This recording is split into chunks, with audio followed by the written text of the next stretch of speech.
Good afternoon everyone. Sunday को test होगा आपका और संडे के टेस्ट में एसएचएम दोबारा से आएगा प्लस इसके साथ लॉज ऑफ मोशन आएगा। SHM plus laws of motion. आज क्या है? थर्सडे। सो थर्सडे आपके पास इवनिंग है, फ्राइडे, सैटरडे। मैं आपको क्लियरली बता देता हूँ उसमें से क्या क्या आएगा, वो तैयार करें। उसमें से आएगी impulse momentum theorem. Impulse momentum theorem.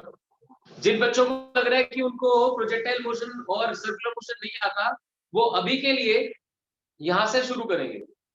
अगर आपको ये भी नहीं आता तो पहले ये समझिए। Impulse momentum theorem. Second, applications of impulse. जैसे अगर आपको ध्यान हो questions, why do we use shockers in into bubbled papers, होता है वो, या newspaper. What is the reason? Is when they come closer, जो शॉकर्स होते हैं, शॉकर की कैसे बात करता हूं, when a bad patch appears it increases the time of impulse, so the force exerted reduces. इस पता होना चाहिए कि इंपल्स जो होता है वो चेंज इन मोमेंटम होता है। Impulse is change in momentum. It is also written as F average into time. What is impulse? Impulse is total change in momentum, it is equal to average force into time. तो यहां से समझना, shockers ये जो दो चीजें close आनी है कि क्लोज आने के टाइम को इंक्रीज कर रहा है। टाइम अगर इंक्रीज हो गया तो फोर्स डिक्रीज हो जाता है। आप जब क्रिकेट खेलते हो, बॉल को कैच करते हैं, कैच करते हो, you bring your hands backwards, why? That increases the time of impulse and hedge the force reduces. हो जाएगा, आराम से समझ आ जाएगा आपको। तो ये थ्योरम करनी है और ये करनी plus third one, to prove second law, to prove second law and third law from, sorry, to prove first law and third law from second law. First law and third law from second law. तो उसे बोलते हैं ना, which law of Newton is the real law and why? Because first and third law can be proved using it. वो करना है आपने। Then prove conservation of linear momentum. Prove conservation of linear momentum. आप जानते हैं third law को prove करना और कंजर्वेशन ऑफ लीनियर मोमेंटम को प्रूव करना अप्रोक्सीमेटली सेम होते हैं, तो ये दोनों करने हैं आपको। और जब कंजर्वेशन ऑफ लीनियर मोमेंटम करेंगे तो वहां पे recoiling of gun, recoiling of gun. तो अगर थोड़ा सा ध्यान हो, गन के अंदर बुलेट होती है, they are at rest. When you fire the bullet it carries certain momentum in the forward direction, equal and opposite momentum is carried by the gun in the backward direction, right? So ये वो part है जहां से आपने बहुत अच्छे से catch up करना शुरू कर दिया था, तो आई एक्सपेक्ट कि ये चैप्टर तो आप ठीक से कर पाएंगे।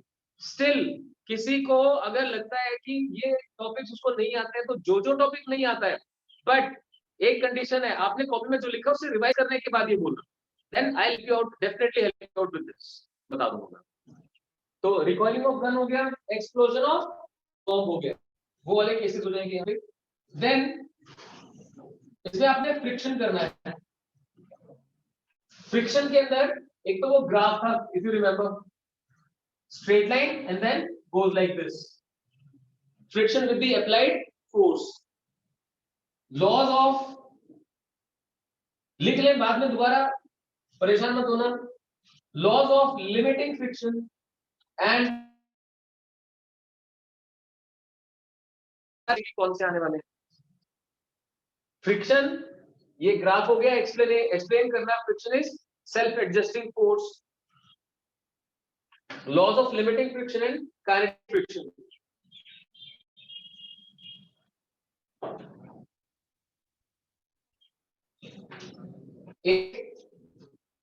Why rolling friction is lesser? Why rolling friction is lesser?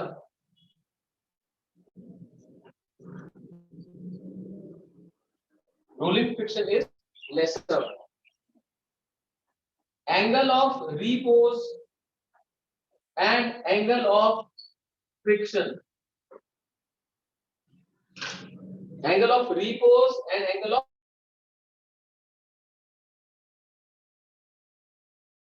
ठीक है, अभी इस बार के लिए इतना ही रखते हैं। तो फिर से देख लें, मतलब फ्रिक्शन की एडवांटेजेस क्या होती है, डिसएडवांटेजेस क्या होती है, फ्रिक्शन कैसे इंक्रीज या डिक्रीज हो सकता है, वो सब आएगा। सॉरी, मैक्सिमम पार्ट इसमें से थ्योरेटिकल पिक करूंगा अभी के। इम्पल्स मोमेंटम थ्योरम प्रूव करना, स्टेट करना और प्रूव करना, उसकी एप्लीकेशंस जो आपसे डिस्कस किया, and to prove first and third law from second law, to prove conservation of linear momentum, इसका न्यूमेरिकल हो सकता है कंजर्वेशन ऑफ लीनियर मोमेंटम का simple recalling of balance, friction self adjusting force होती है, एक्सप्लेन करना, law of limiting friction, kinetic friction, angle of friction and इनका relationship, ये सब करना। तो लिख ले, कोई अगर लेट है तो अपने फ्रेंड्स से कैचअप करे कि सर ने क्या बताया। This plus SHM complete. ऐसा नहीं कि टेस्ट में न्यूमेरिकल्स नहीं आएंगे, लॉज ऑफ मोशन पार्ट से एक ही न्यूमेरिकल होगा, most probably conservation of linear momentum का, और एसएचएम में से क्योंकि क्रिटिकल पार्ट काफी हो चुका, अब उसमें से मैं एनसीईआरटी आपसे डिस्कस कर ही रहा हूं, तो उसमें एनसीईआरटी के न्यूमेरिकल्स में इंक्लूड करूं, बैक एक्सरसाइज के क्वेश्चन। ठीक है, लेट्स स्टार्ट विद एनसीईआरटी का जो फर्स्ट सोल्ड एग्जांपल है, वहां से शुरू कर रहा हूं। On an average a human heart is found to beat 75 times in a minute, calculate frequency and period. So 75 times per minute, frequency होती है पर सेकंड, तो कैसे सॉल्व करोगे, 75 divide by 60, right. Then time period भी find out करना है, t is equal to 1 upon frequency, 1 upon frequency मतलब 60 bye 75, इसको आप सॉल्व कर लें। 14.2 ये ऑलरेडी आपसे डिस्कस्ड है, sin omega t plus cos omega T periodic है नॉन पीरियोडिक है, आप आंसर करते हैं साथ साथ, पीरियोडिक है। आपको बताया था कि अगर यहाँ पे sin omega t plus cos omega T भी आ जाए तो आप कैसे सॉल्व करेंगे, जो दोनों का टाइम पीरियड है उसका एलसीएम कंसीडर करके सॉल्व करते हैं। एक्सपोनेंशियल और लॉगरिथमिक फंक्शंस, एक्सपोनेंशियल लॉगरिथमिक अपने आप को रिपीट नहीं करते हैं, they are non periodic functions. Example 14.3, it's at page number 341, which of the following functions is simple harmonic or periodic? तो आप जानते हैं sin omega t minus cos omega t simple harmonic, a sin omega t plus b cos omega t under root a square plus b square sin of omega t plus pi naught, है ना। sin square omega T मैंने आपको clearly समझाया था कि school के point से आपको sin स्क्वायर ओमेगा टी को कैसे एक्सप्लेन करना है, पीरियोडिक एक्सप्लेन करना है, राइट। आप सबको मैंने शिफ्टेड मीन वाली बात समझाई थी, तो कॉम्पिटिटिव पॉइंट से मैं इसे एसएचएम कंसीडर करता हूं with the shifted mean, otherwise we have to state it is a periodic function, and I told you that you should discuss with your school teacher. किसी ने किया, कोई तो स्कूल जाता होगा, आप में से हैंड रेज करो कौन कौन स्कूल जाते हैं। तो आप क्यों अपने टीचर से डिस्कस नहीं करते हैं, जाके पूछो कि आपके according sine square omega T periodic है या एसएचएम।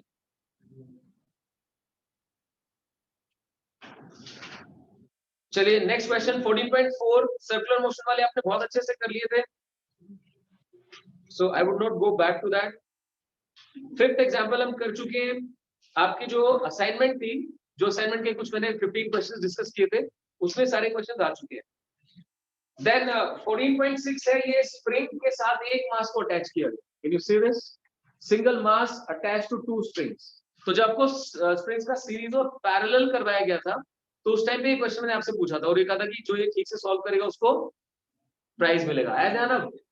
तो क्या क्लियर करना था उसमें कि इसमें ये सीरीज में नहीं काउंट होंगे, पैरेलल में काउंट होंगे, बिकॉज हल्का सा डिस्प्लेस करते हैं तो दोनों स्प्रिंग एक ही डायरेक्शन में फोर्स लगाते हैं, तो वहां पे K1 प्लस K2 करके सॉल्व करना होता है। बताइए क्या डाउट है। ये ब्लॉक है, इस ब्लॉक के साथ यहाँ पे भी स्प्रिंग अटैच है, यहाँ पे भी स्प्रिंग, जस्ट सी आप अगर इस ब्लॉक को इधर डिस्प्लेस कर देते हैं x, इसका फोर्स कांस्टेंट K1, इसका K2, तो डियर इसमें x कंप्रेशन आ जाएगा, उस कंप्रेशन की वजह से बैकवर्ड फोर्स लगेगी कितनी, K2x। इसके अंदर क्या आएगा, एक्सटेंशन, क्योंकि ब्लॉक राइट में जाएगा तो ये खींचेगा ना, इसमें एक्सटेंशन आएगा, तो इसके अंदर भी फोर्स कहां लगेगी, लेफ्टवर्ड्स, कितनी, K1x। तो दोनों ही स्प्रिंग एक ही तरफ रिस्टोरिंग फोर्स लगा, so total force becomes summation of both these, so that is K1x plus K2x, so K equivalent becomes equal to K1 plus K2 in that case. Hope it is clear. ठीक है, then comes the topic of energy। देखिए इन्होंने एक question दिया है 14.7 energy का, जो काफी लंबे तरीके से सॉल्व कर रखा है। we'll try to solve this question in a simpler manner। देखिए ध्यान से, page 346 example 14.7, go through this statement।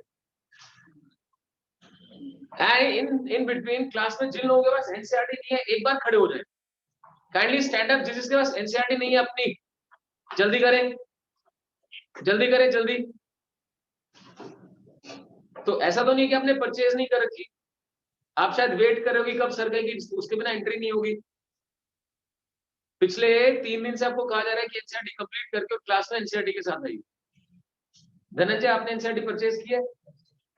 तो जब मैं कहता हूं देखो इधर सुनो मेरी बात, it is not a fight between human, it's simple code of conduct. अगर मैं एनसीईआरटी डिस्कस कर रहा हूं, आपके पास अपनी एनसीईआरटी है, मान लो मैं 3 चीजें लिखवाता हूं कि बेटा इसको एनसीईआरटी में लिख लो, तो आपकी तो मिस आउट हो जाएंगी, समझ रहे हो? So try to connect rather than thinking कि भाई ये तो ऐसे ही बोलेगा, ट्राई टू कनेक्ट कि हाँ यार सर ने कहा लेके चल, ठीक है ना? Better next time onwards whenever I ask you to bring NCERT, do not forget, because देखो अभी मैं ये चाहता हूं कि मैं एनसीईआरटी में कुछ पॉइंट्स लिखूं, जैसे इस क्वेश्चन में लिखवाने वाला, बैठ जाओ। और जो लेट आए थे वो क्लास के बाद 1 मिनट रुकेंगे, मुझे एक्सप्लेन करके जाएंगे कि आप लेट क्यों आए। चलिए सुने अब। It says a block whose mass is 1 kilogram is fastened to a spring. Spring has a spring constant of 50 Newton. Spring और block 1 किलोग्राम का ब्लॉक है, फोर्स कांस्टेंट कितना है 50। The block is pulled to a distance of 10 centimetre. इसे 10 centimetre खींच के और फिर छोड़ना है। तो जहां तक खींच के छोड़ते हो वो क्या डिफाइन करता है, एक्सट्रीम, राइट? वो क्या बन जाता है, एक्सट्रीम। और मेन पोजीशन से एक्सट्रीम के डिस्टेंस को क्या बोलते हैं, एम्पलीट्यूड, एग्जैक्टली। तो इसकी एम्पलीट्यूड कितनी हो गई, 10 सेंटीमीटर। नाउ दे से this its equilibrium position is at x is equal to 0. This is x is equal to 0 on a frictionless surface from rest at t is equal to 0, यानी इसे यहां से t is equal to 0 पे release किया। Now calculate the kinetic potential and total energies of the block when it is 5 centimeter away from the mean position। जब ये mean position से 5 centimetre away होगा, उस समय आपको इसकी काइनेटिक पोटेंशियल और टोटल एनर्जी फाइंड आउट करना। अब देखो मैंने जो आपको पढ़ाया, ये टॉपिक करवाया, तो बहुत अच्छे से समझाया कि एनर्जी को आप टाइम से और पोजीशन से दोनों से रिलेट कर सकते हो।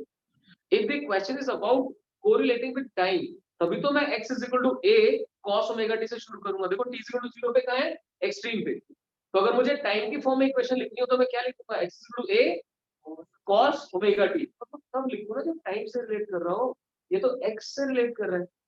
अगर ये x से रिलेट कर रहा है तो मेरे पास उसकी इक्वेशन है। याद करो कि पोटेंशियल एनर्जी x से रिलेट करनी हो तो क्या एक्सप्रेशन आएगा, potential is equal to half kx²।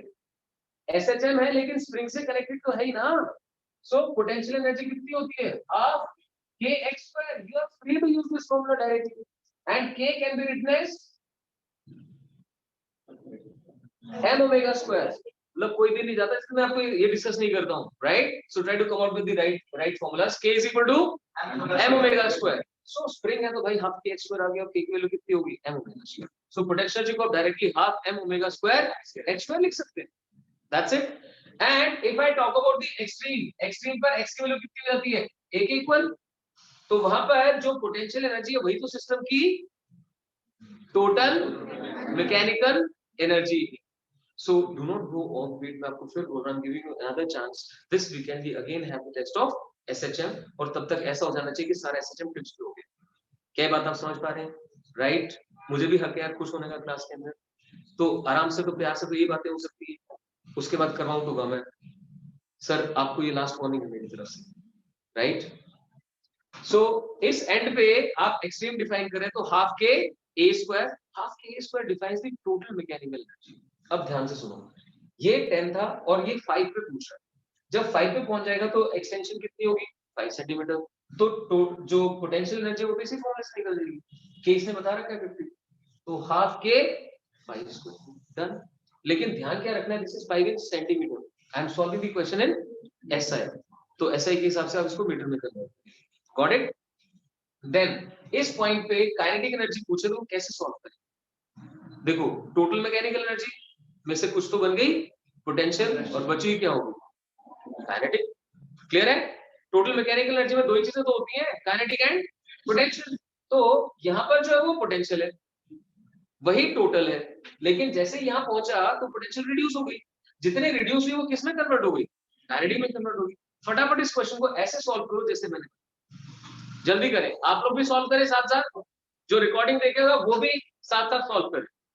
Question में आपको क्लियरली बताया गया k 50 है, mass is 1 kilogram and initial displacement is 10 centimetre. पहले मुझे टोटल मैकेनिकल एनर्जी सॉल्व करके बताइए। Initial potential energy is equal to total mechanical energy,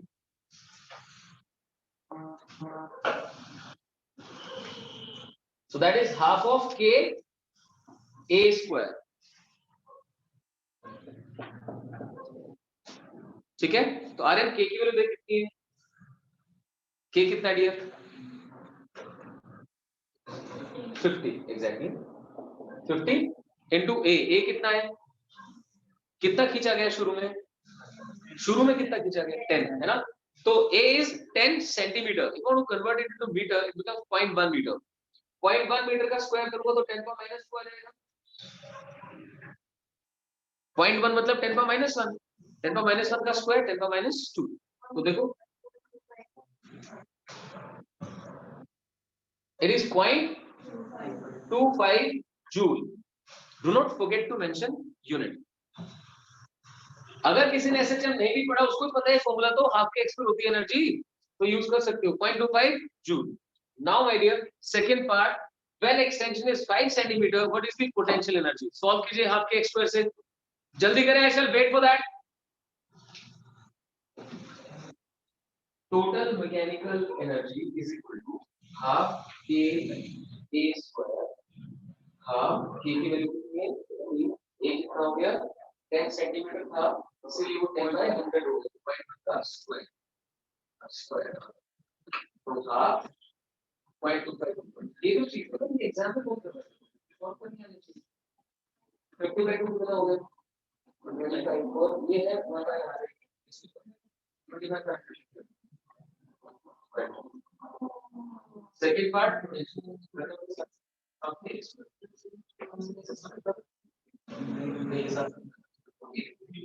मैं सभी को बोल रहा हूँ जो क्वेश्चन करवा रहा हूँ वो कंप्लीट करिए मेरे साथ।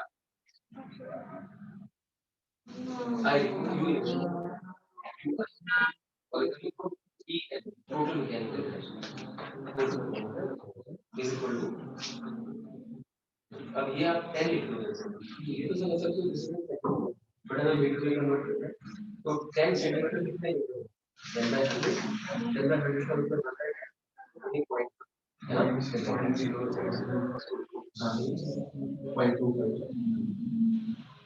हाँ जी कर लिया फिर,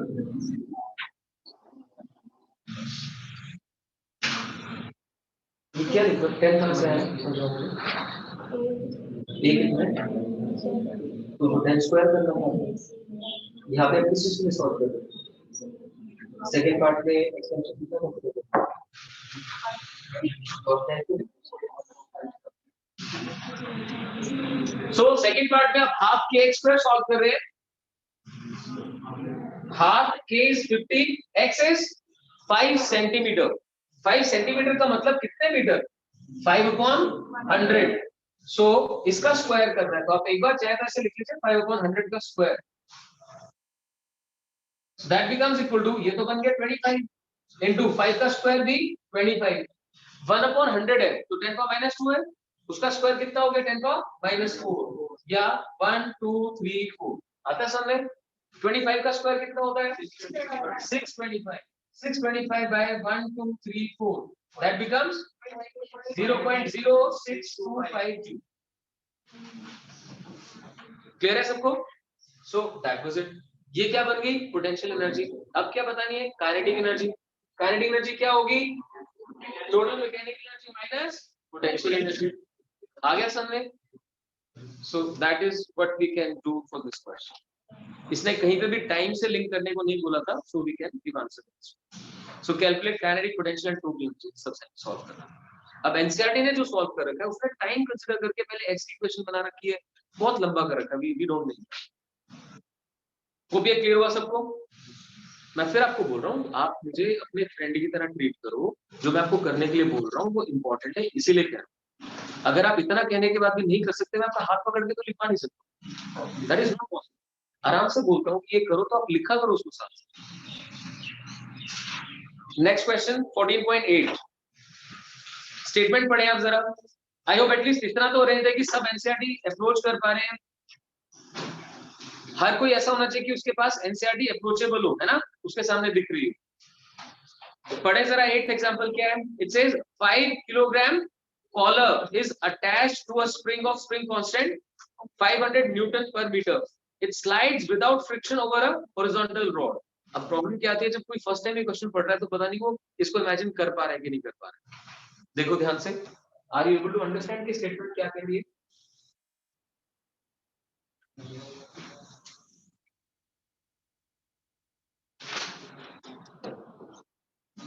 See, it is something like, यहाँ पे आपने एक रॉड बनाई, इस रॉड के ऊपर ऐसे करके सिलिंड्रिकल पार्ट है, इसको समझ आपने, and it is connected to the spring. तो आप इसे खींच सकते हैं आगे, वापस आएगा, पुश कर सकते हैं वापस आगे। समझ बात? सिलिंड्रिकल जो ऑब्जेक्ट है ये ऐसे स्लाइड कर सकता है and connected to the spring. तो देखो कॉलर का मास कितना है? आई एक्सपेक्ट क्या बोलते हैं साथ साथ, कितना मास है? 5 किलोग्राम। स्प्रिंग का स्प्रिंग कांस्टेंट कितना है? 500 न्यूटन पर metre. It slides without friction. The collar is displaced from its equilibrium position by 10 centimeter. शुरू में जो डिस्प्लेस किया जाता है उसको क्या बोल देते हैं? Amplitude 10 centimetre. ये आपको समझना है। पेंडुलम को आप जितना डिस्प्लेस करके छोड़ेंगे वो उसकी क्या बन जाएगी? एम्पलीट्यूड बन जाएगी। ऐसे यहाँ पर 10 सेंटीमीटर की amplitude. Calculate the period of oscillation. Time period निकालना तो आप डायरेक्टली फॉर्मूला लगाएंगे। तो क्लास में जिसको आता है वो बोल के बताएगा, T is equal to 2 pi under root of m by k। अब m है आपके पास जो मास ऑसिलेट कर रहा है 5 एंड k is 500। आगे पुट करो। Second part, the maximum speed is v max। अब v max का फॉर्मूला डायरेक्टली आना चाहिए, ओमेगा इनटू a, जो मैं आपसे क्लास के शुरू में पूछ रहा था। v is equal to omega into a। Displacement की एम्पलीट्यूड a है, वेलोसिटी की एम्पलीट्यूड ओमेगा a है, और एक्सेलरेशन की एम्पलीट्यूड ओमेगा स्क्वायर a। तो ओमेगा a, ओमेगा कितना होता है? It is 2 pi by t। मतलब you got two ways to do this further. It's 2 pi by t, या omega is equal to under root of k by m। k is equal to m omega square. तो आप यहां लिख सकते हैं under root of k by m into a। ये put करके solve कर सकते हैं, right? C part, maximum acceleration column. Maximum acceleration यानी acceleration amplitude, that is omega square a। क्या आप सबको ये चीज क्लियर है कि मीन पोजीशन पे फोर्स 0 हो जाती है, दैट्स कॉल्ड इक्विलिब्रियम पोजीशन, और force is maximum at extreme position. तो वहीं पर एक्सेलरेशन भी मैक्सिमम होता है, that is omega square a। ठीक है, कर सकते हैं। Next come to 14.9 page number 350। Page number 350, 14.9. It says, what is the length of simple pendulum which ticks seconds? ये कौन से पेंडुलम की बात कर रहे हैं? Seconds pendulum. आया ध्यान? तो 1 या 2 मार्क के लिए भी बहुत इंपॉर्टेंट है, सेकंड्स पेंडुलम क्या होता है? Which has got a time period of, तो ये क्लैरिटी होनी चाहिए कि 2 सेकंड्स का टाइम पीरियड होता है। लेंथ अप्रोक्सीमेटली कितनी आई थी? 1 मीटर। So that is gonna help you here, right? इसके बाद जो 10th क्वेश्चन है, देखिए ध्यान से, डैम्ड वाला। ये मैं एक्सपेक्ट नहीं करता कि आपके स्कूल एग्जाम में आए, ये कॉम्पिटिटिव लेवल पे चला जाता है, ठीक है? फिर भी मैं आपको एक बार डिस्क्राइब कर देता हूँ क्या चीज है। 10th question, for the damped oscillator shown in figure, the mass of the block is 200 gram, k is 90, damping constant is 40, calculate the period of oscillation। Time period of oscillation कैसे निकलेगा? Omega निकालना बताया था, याद है आपको? Omega dash is equal to, Vrinda आपने पूछा भी था सर ये कहां से आया? k by m minus v square upon 4m square आया था। तो सिंपल सी चीज क्या है कि जब आपको डैम्प्ड ऑसिलेशन के बारे में कुछ भी पूछा जाता है तो सबसे पहले क्लियर होना चाहिए कि x की इक्वेशन क्या आएगी। x was equal to a naught e raised to the power minus bt by 2m।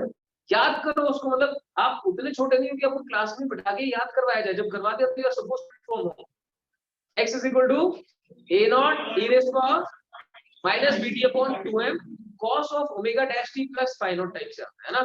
तो उसके अंदर जो ओमेगा डैश है उसका फॉर्मूला क्या होता है आपको याद है? Omega under root k by m होती है, साथ में minus v square upon 4m square. कहां से आता है? जो t का कोएफिशिएंट है।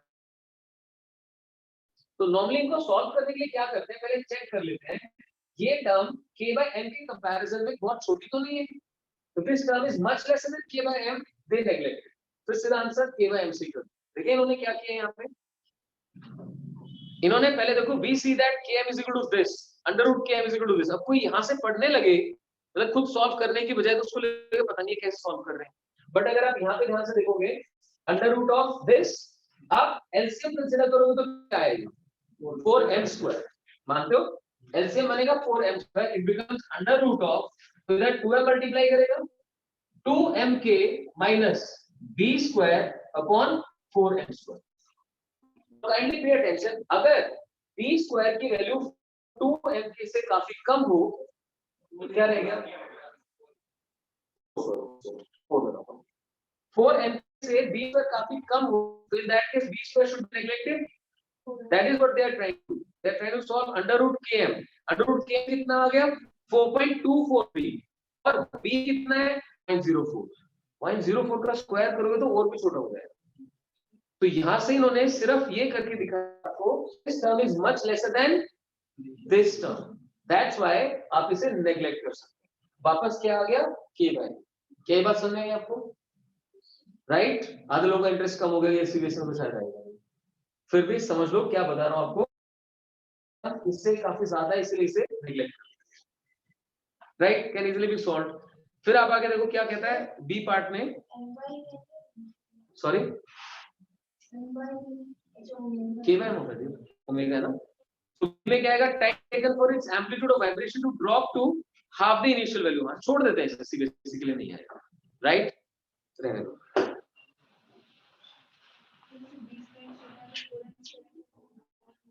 हाँ अगर आप उसे इंक्लूड करोगे तो वापस देखो क्या आएगा, k बाय माइनस। चलिए बैक एक्सरसाइज, आपके बैक एक्सरसाइज का फर्स्ट सेकंड क्वेश्चन हमने कर लिया था पहले ना, ये मेरे ख्याल किसी का डाउट होगा भी नहीं। और फिर थर्ड क्वेश्चन में देखें क्या पूछता है। In the figure depicts 4xt plots for linear motion of a particle, which of the plots represent periodic motion? Periodic motion obviously वो है as it is, ग्राफ अपने आप को रिपीट करेगा। तो देखो b है तो बहुत ही अजीब सा, ध्यान से देखेंगे तो b है बहुत अजीब सा, लेकिन ये अपने आप को रिपीट कर रहा है सेम फॉर्म में, so it's a periodic motion, right? b and d। अब क्वेश्चन नंबर 4 आपने कर लिया, करवा चुका हूं आपको। ये मैं स्पेशली उनके लिए बोल रहा हूँ, प्यारे बच्चों के लिए बोल रहा हूँ जो कहते हैं आने के बाद सर मुझसे तो हुआ ही नहीं। तो भाई मेरी भी तो आंखें हैं, मुझे भी तो पता है मैंने क्लास में क्या कर, इसके मैक्सिमम क्वेश्चंस क्लास में डिस्कस हो चुके हैं ऑलरेडी, जो कि सर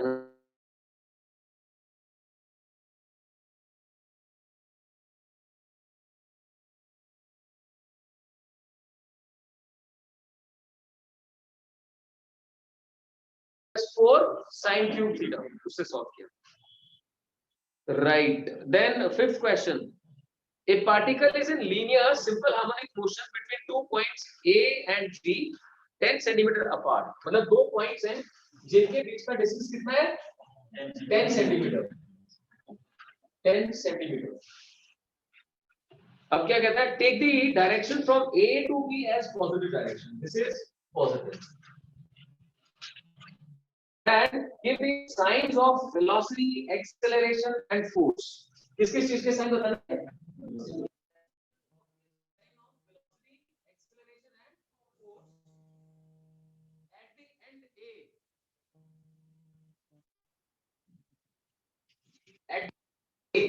पॉइंट के ऊपर वेलोसिटी का साइन, मैग्नीट्यूड नहीं बतानी आपको।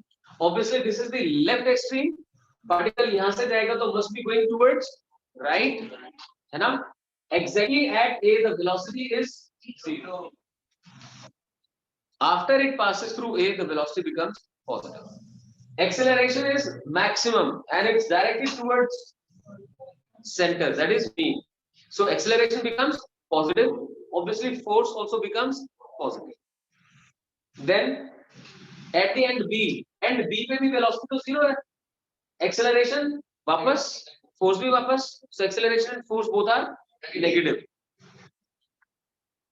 At the midpoint of AB going towards A, midpoint का मतलब हम किसकी बात कर रहे हैं, हम मेन पोजीशन, मेन पोजीशन पे है और राइट में जा रहा है तो वेलोसिटी मैक्सिमम है और positive, positive and maximum. Acceleration is equilibrium position, there the force becomes 0, acceleration becomes 0, right. A particle is in linear simple harmonic motion. मेरी सबसे रिक्वेस्ट,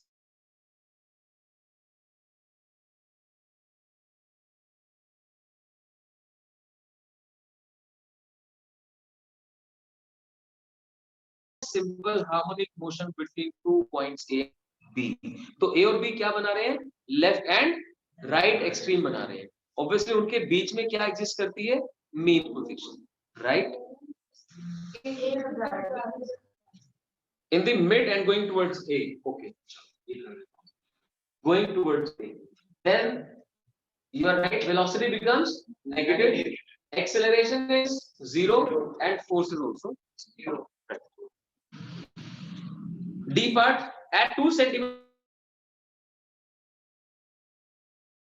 away, अभी टोटल 10 था, ये 5 था, यहाँ पे 2 आ गया suppose, going towards A. Once again the velocity is negative, acceleration is 0, acceleration is negative क्योंकि वो mean position की तरफ होता है, mean position में तो acceleration 0 था, acceleration is negative, force is negative. E part at 3 centimeter away from A going towards B, A से 3 centimeter away, यहाँ कहीं going towards B. फिर से देखें तो नहीं है, अब वेलोसिटी कैसी हो गई, positive, acceleration positive, force positive.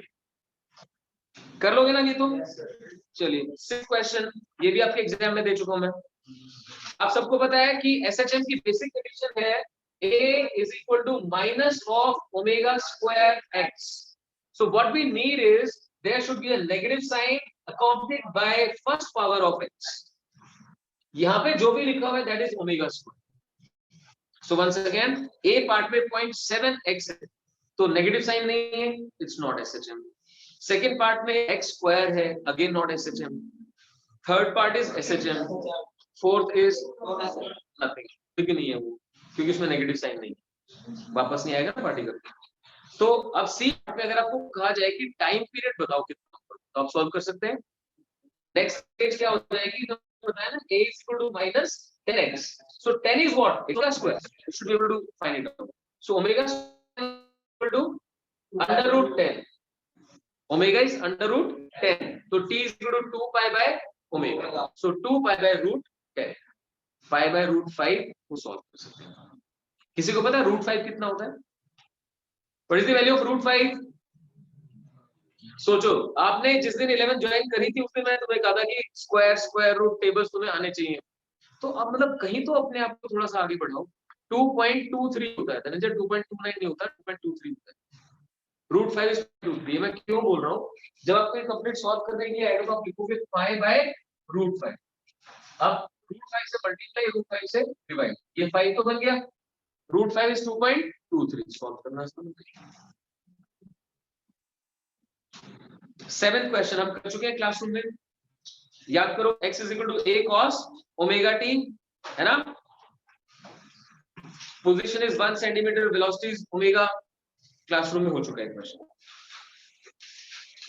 8th question, spring balance has a scale that reads 0 to 50. आपने कभी स्प्रिंग बैलेंस देखा है कैसे काम करता है? स्प्रिंग बैलेंस में कोई भी हैंग करोगे तो स्प्रिंग को नीचे खींचता है.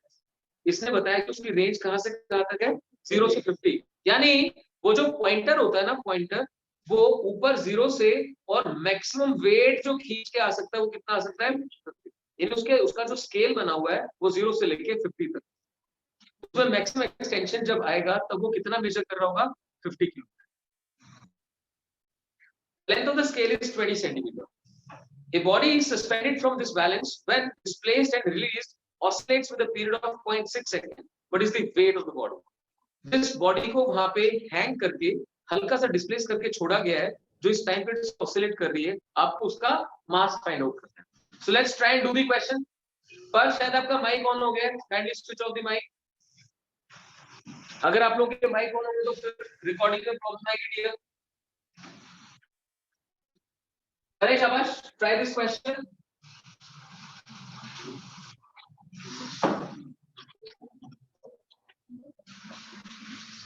देखो स्प्रिंग बैलेंस मेरे साथ साथ मैं इसको लिया।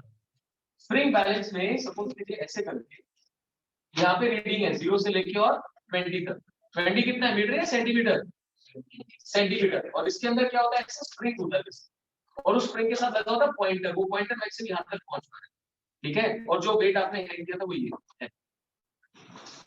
तो जो एम आपने हैंग किया है ये यहां से लेके और यहाँ पे प्रेजेंट है, टोटल डिस्टेंस का हमें कुछ नहीं करना, हमें टाइम पीरियड के बारे में बात करनी है। t = (√n/k). हमें इसने मास फाइंड करने के लिए बोला है, टाइम पीरियड बताया है, तो k चाहिए। देखो क्वेश्चन में कुछ ऐसा गिवन है जिससे k निकल सकता है? Is there anything given in the question जिससे आप k फाइंड कर पाए? जस्ट सी केयरफुली, देखिए एक बार ध्यान से।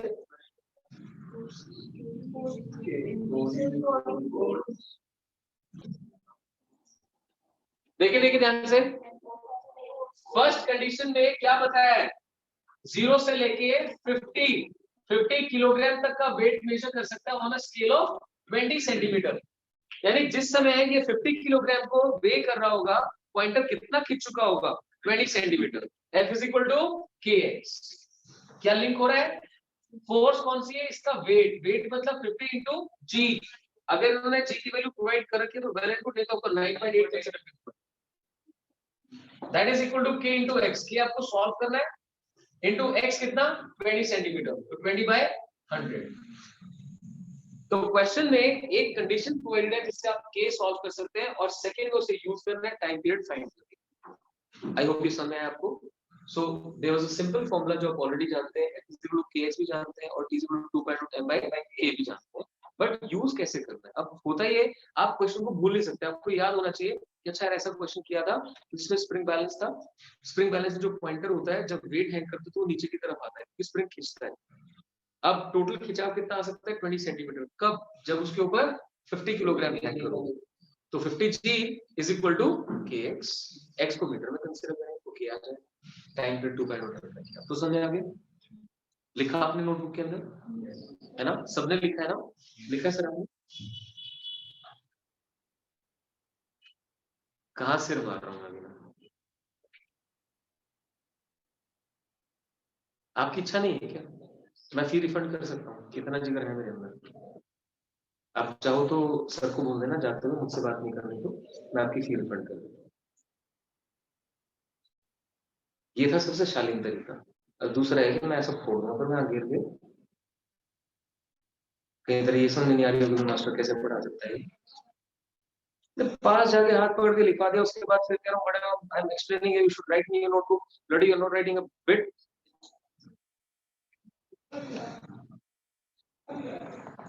नेक्स्ट क्वेश्चन, 9th क्वेश्चन देखें। A spring having a spring constant of 1200 Newton per meter is mounted on a horizontal table as shown in the figure. Mass of 3 kg is attached to free end of the spring. Mass is then pulled sideways to a distance of 2 cm and released. क्या find करना है, frequency of oscillation. भाई आखिरी में खड़ा लड़का, बैठा लड़का, खड़ा हो जाओ फटाफट, जल्दी खड़ा हो, बता फ्रीक्वेंसी का फॉर्मूला क्या होता है। 1/2π√, शाबाश, बहुत बढ़िया। Sit down. Maximum acceleration of the mass, Rn, maximum acceleration of the mass का फॉर्मूला क्या होता है? बोलो बोलो शाबाश, आप बता दो। वंशज omega square A. Third part maximum speed of the mass Naman omega A. तो देखिए ध्यान से, टाइम पीरियड का फॉर्मूला 2.रूट m by k होता है, फ्रीक्वेंसी का उसका उलट होता है, यानी 1/2.रूट k by m। Then acceleration का max omega square a, velocity का मैक्स ओमेगा इनटू a। अब देखो क्वेश्चन में क्या क्या चीज आपको प्रोवाइडेड है। स्प्रिंग कांस्टेंट है आपके पास, कितना है 1200, और मास की वैल्यू कितनी है 3 किलोग्राम, और mass is then pulled sideways, यानी ये क्या चीज रिप्रेजेंट कर रहा है एम्पलीट्यूड, एम्पलीट्यूड इज 2 सेंटीमीटर बस। तो फ्रीक्वेंसी में आपको एम और के चाहिए, है आपके पास एक गिवन है ना, उसको आप एसआई में कन्वर्ट करेंगे यानी मीटर में कन्वर्ट। तो सत्यार्थ आप बता सकते हो इस क्वेश्चन में क्या चीज है जो आपको नहीं आती? कर रखा है, बहुत बढ़िया। नेक्स्ट कर रखा है 10th क्वेश्चन नहीं, चलो देखते हैं इसमें ना, ट्राई टू फिगर आउट कि क्या चीज आपको नहीं है।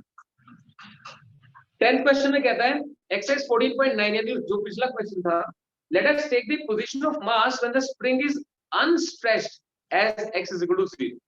जहां पर स्प्रिंग अनस्ट्रेच्ड है उसे आप कंसीडर कर लीजिए x is equal to 0, and the direction from left to right as positive direction of x-axis.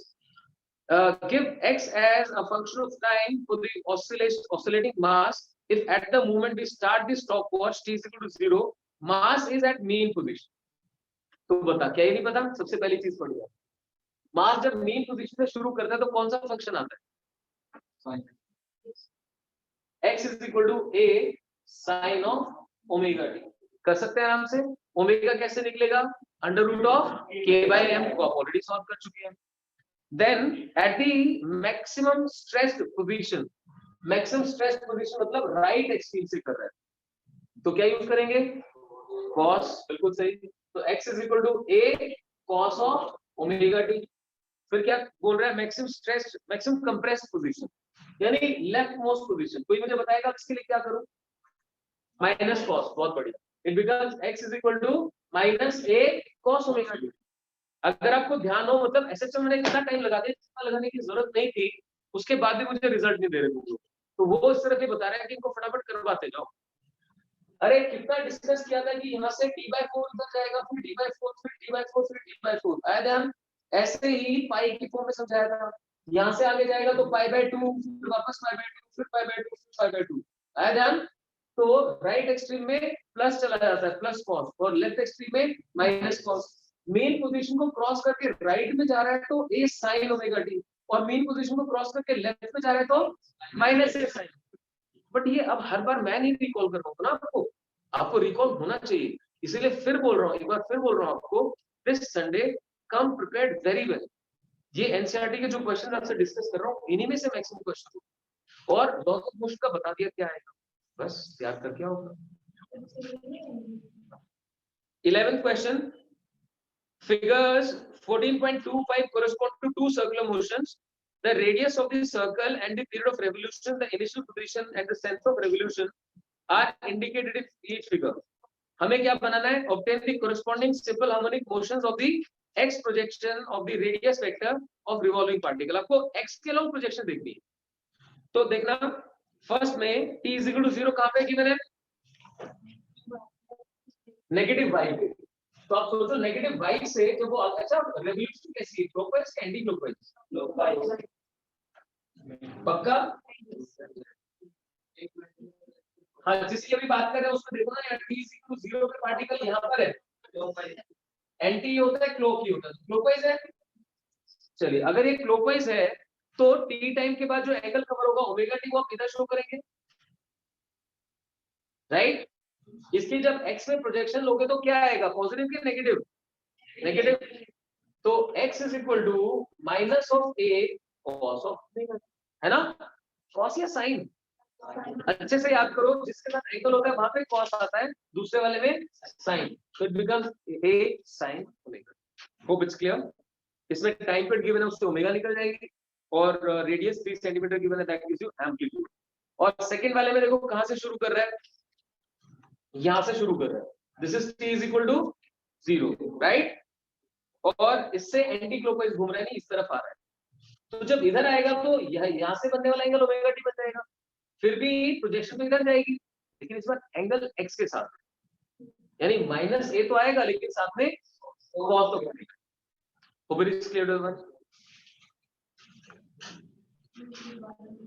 कौन सी वाली चीज?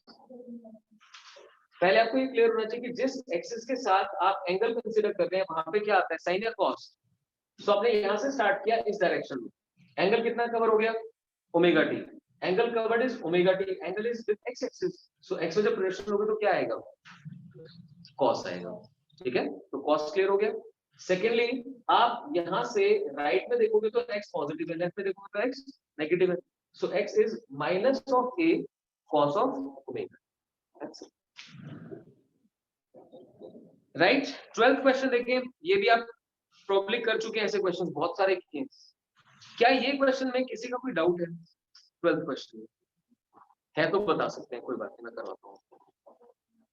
कौन से पार्ट में प्रॉब्लम है बताइए सर जल्दी से।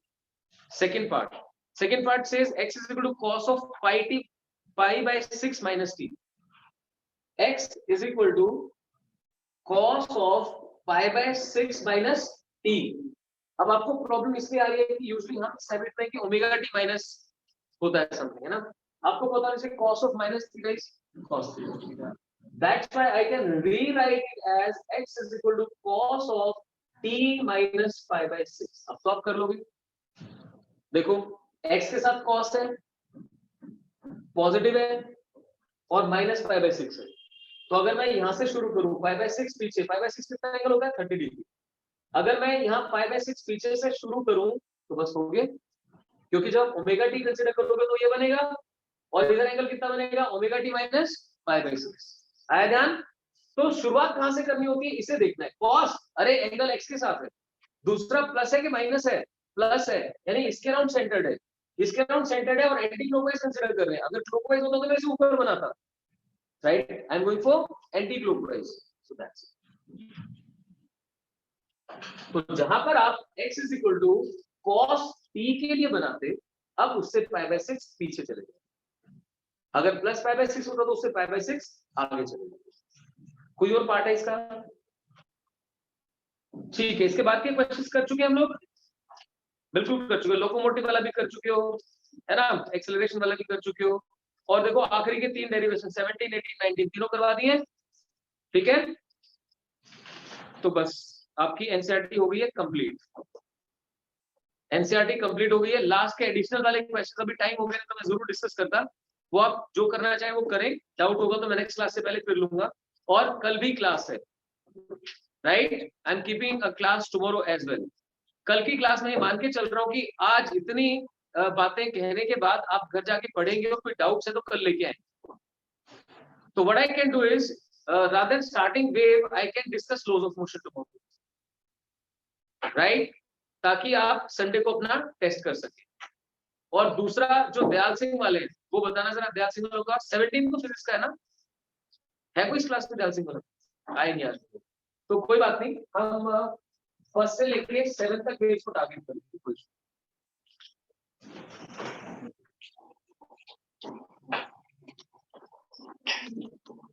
कल आओ, कोई बात नहीं, मैं सोच कर रखूंगा क्या करवाना है।